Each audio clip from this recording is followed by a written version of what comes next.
of the House, Mike Johnson from Shreveport Bossier, he is taking the podium at the Remington Hotel. On the rooftop, he is ready to give his speech. It looks like he will be headed back to Washington, D.C. We're so happy to see all. I can see silhouettes of all of our closest friends. Thank you so much for being here, being a part of it. I'm going to ask my kids to come up. Hannah and Cody and where's Abby and Will? Will, come up here, buddy. Yeah. Okay, come on. Thank y'all so much for bearing in the war room here. I'm having to manage about 250 races around the country tonight. I want to tell you we feel really good about that. But yeah. One of the reasons that we feel so good is because we're so happy to see all of you. And it's been too long. I've been away a bit this year. We had a few things going on. But we're so grateful that you're here tonight. I don't know if you know this, but they called our race, so I've just been reelected again. So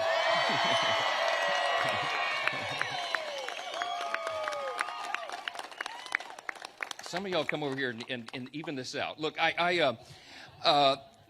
this is a roughshod production tonight because we've had a few things going on. And I just want to tell you, we're so honored to be serving Louisiana's 4th Congressional District again.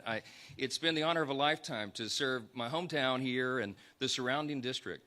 After redistricting, our 4th district now encompasses almost 800,000 people. We've got 20 parishes, 5 media markets, and it goes from the Arkansas state line almost to the Gulf of Mexico. So it's the best part of America. I keep telling everybody. Exactly right. We could not do this without the prayers and the encouragement, the friendship, the support of all of you and people all over the state. And that's what has sustained us in what has been the craziest, most unexpected year of our lives.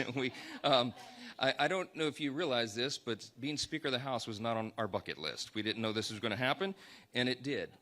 10 years ago, I was just practicing law here. I had no idea that we were going to get into politics. I had no idea. It wasn't even in our imagination that we'd be elected to Congress, much less for a 5th term to Congress. And I certainly didn't have Speaker of the House on the bingo card, okay? A lot of reasons for that, but it happened, and we've been called to this service, and we've taken it very seriously because how many of you know our nation's in very serious times right now? And we got to have steady hands at the wheel, and that's what we've tried to do in these unprecedented, uncharted waters in which we find ourselves. There's never before been a speaker change in the middle of a Congress, ever, in the whole history of the country. And there's never before been a Speaker of the House elected from the state of Louisiana. So that's kind of cool. It's been a wild ride for us. I have had to travel the state, of course, and get reelected and take care of all the issues and things here. But then we also had to travel the country because the Speaker of the House's job is to ensure that we keep and grow our House majority.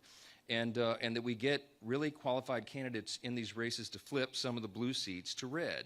Can I give you a good report tonight? I think that's exactly what's going to happen, okay?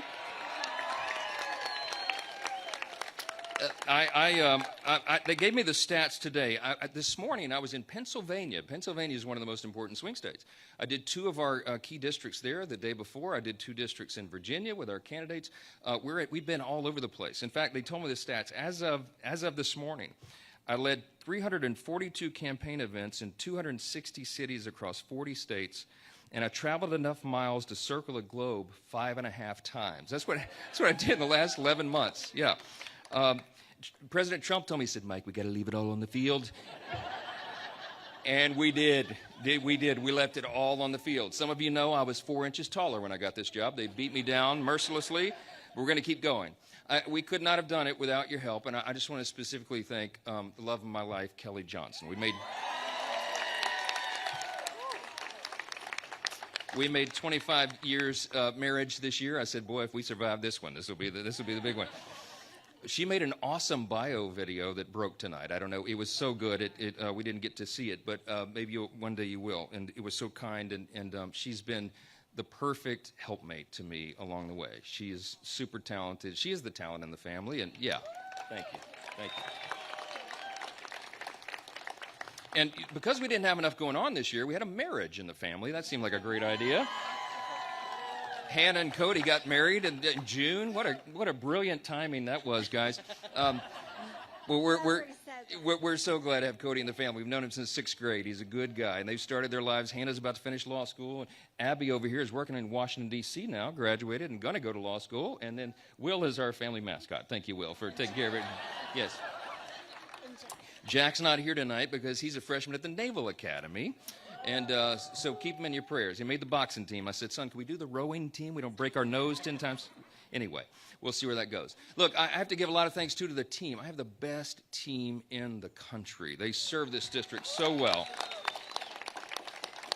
I can't even begin to name them all tonight because I think I've got 120 employees now because that's what it takes to manage all the job of the speaker. But here in the district, they're hard at work, and they take care of our veterans and our farmers and our small business owners and the churches and the families and all the needs that everybody has with the federal government. And they provide the best constituent services. I hear it all the time. People call and text me and stop me when I'm on the road, say, your team is so awesome. And I am so, so grateful to every single one of them for getting the job done. Top-notch constituent service is what the people need and deserve, and we're providing it. We are trying to transport Louisiana's values to the swamp, the real swamp in D.C. And you know what those values are. We believe in the founding principles of the country. We believe in the ideas of faith and family and freedom, and we're trying to live that out every day. And it's not always welcomed in the nation's capital, but it's very important for us to do that. I think that what we're trying to preserve ultimately is the American dream. It's only in America that something like this would be possible. And I'm so grateful for all of you for helping us along the way. We got a lot of work to do.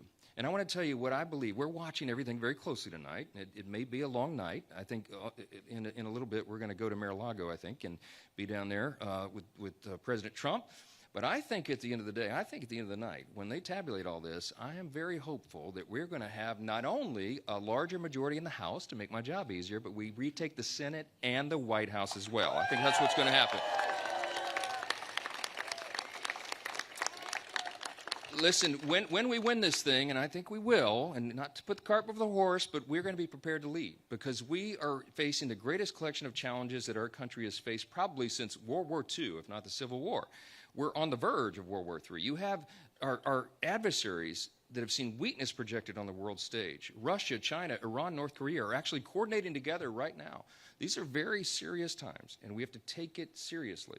And you need serious leaders, and you need a new direction. Now, everywhere I've been around the country, and I told you how many cities and places and events I've done, everybody's fed up and fired up. They're fed up about the cost of living and the rising crime rates and the wide open border and the weakness on the world stage. But we have the solutions to all that. And when Republicans regain control, which we pray tonight that that's what's going to happen, we're going to have the most aggressive first 100 days agenda that anybody's seen in a modern era. And we got to fix everything. I want to tell you, I was with President Trump backstage. I said this on Fox and Friends this morning. I hope y'all weren't up that early, but we did a little thing in a cafe in Pennsylvania, and I told him a story very quickly. I was backstage at the Washington Hilton about 7 or 8 weeks ago with President Trump, and he was crisscrossing the country, and I was doing the same. We're going to different swing states, covering all the bases. We touched gloves in the green room at the hotel, because he had just spoken at a ballroom full of people, and I'd done another event. We were talking about everything. I think by my count, he had done 5 events that day in I think 3 different states.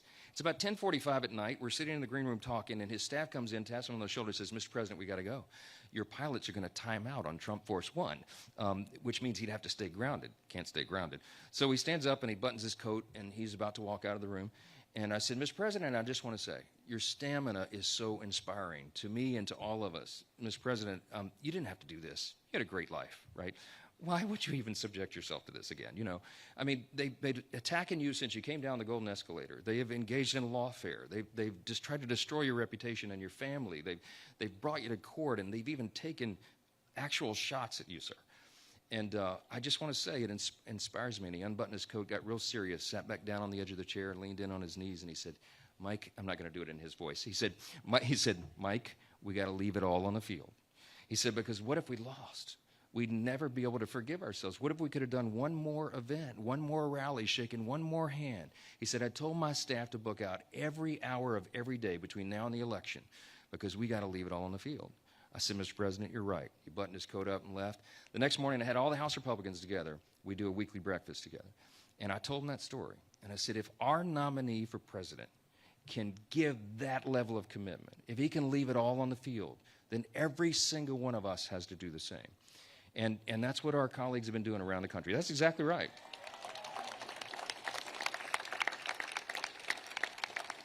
All of us have to do that because we're fighting for freedom. I want to introduce somebody else, another special guest, and this is a great honor to us. But in the House of Representatives, there's Speaker of the House, and you have Majority Leader. That's Steve Scalise. By the way, first time in history any state has had the top two officers at the same time. That's pretty cool. Pretty cool. And then we have the whip, that's Tom Emmer, Minnesota. And then we have the conference chair. So the leader of the House Republican Conference is right now. Elise We are Stefanik listening of New to York. House Speaker Mike Johnson yeah, she's pretty give his famous. speech. He Guess says what? he She's is in headed Shreveport back with us to tonight. Elise, come up here, will you? DC. Elise He Stefanik, introduced his everybody. wife. He says he just celebrated 25 years of marriage, and he introduced his family, his kids. She He is talked here recently celebrating with about us, meeting and with she's a President very Trump. important person. You might have Let's seen listen her in. little video where she took down the Ivy League presidents on their anti-Semitism. Oh yeah, yeah. Yeah, it's only been seen by 2.2 billion people. It's the most watched congressional hearing of all time. So you might want to get her autograph before she leaves tonight. But we're grateful to have you. And y'all show her a little Louisiana hospitality tonight. I know you will.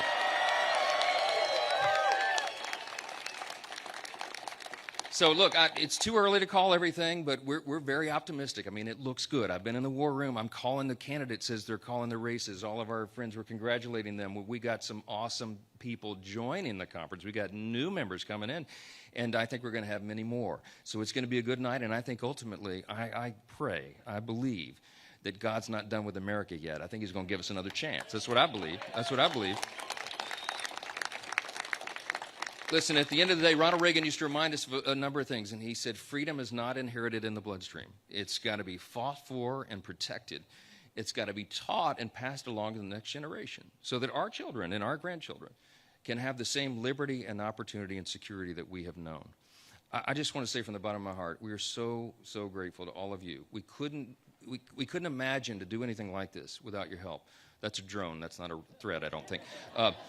We're a little watchful tonight. They said, sir, you can't do it in open air. Oh, it'll be fine. It's Shreveport. I don't know. I don't know.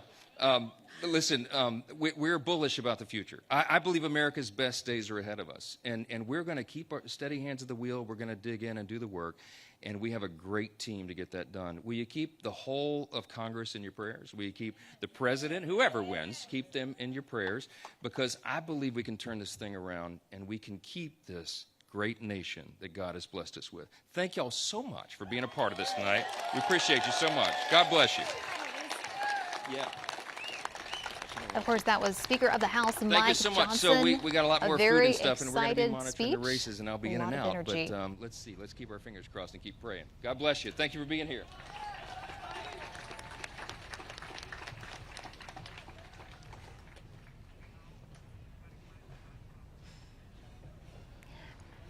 All right, as we see Speaker of the House Mike Johnson leaving after a very positive, very encouraging acceptance speech. Of course, you know, not all of the numbers are in just yet, but a lot of positivity and a message of great hope for the future. Dominique? The Speaker of the House says that he has been in the war room. They're actually welcoming more Republican members to their conference. They call it the Republican Conference, and he is optimistic that the former president, Donald Trump, will assume the presidency again after this election. Of course, we will have more coverage. If you go to our KSLA News 12 app right there, you can watch the full speech from Speaker of the House Mike Johnson. You can watch the speech in its entirety, and of course you can watch all of our coverage all throughout the evening and leading up to this race, what brought us to this night. And of course we will be back with more results and more of the latest on the races when we come back with KSLA News 12 and on our KSLA News 12 app.